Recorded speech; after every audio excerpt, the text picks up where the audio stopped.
আমি এখন আমার অনার্থ মাল আমার বললাম আমি যেতাম আমি স্যার বলছি আমি টিচার আমি তো চিনি না স্যার মেয়রদের আমাকে এইভাবে বাড়ি দিল কয়েকটা এই যেতে মারলো আমার বললে আমি যেতাম না আমার কেন বাবা আমার বাড়ি শরীরে আমার কাঁপতেছে আমার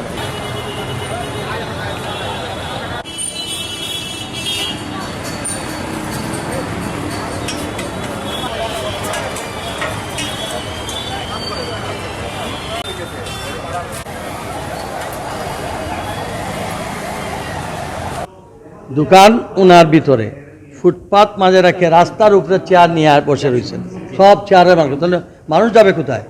এই যদি ভ্যান গাড়ি কিংবা গাড়ি যদি পার্কিং করে জিন্দাবাজার দুই রাস্তা যদি ব্লক থাকে তাহলে তো মানুষের হাঁটার আর জায়গা থাকবে না।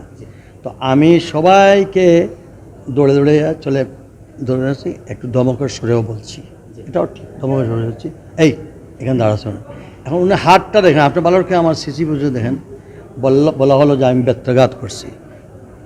আমি এত বিবেকহীন হয়নি, আমি ধমক দিছি, এটা ঠিক ধমক তো আমি সবাই দিছি যাতে ধমকের সঙ্গে চলে যায়।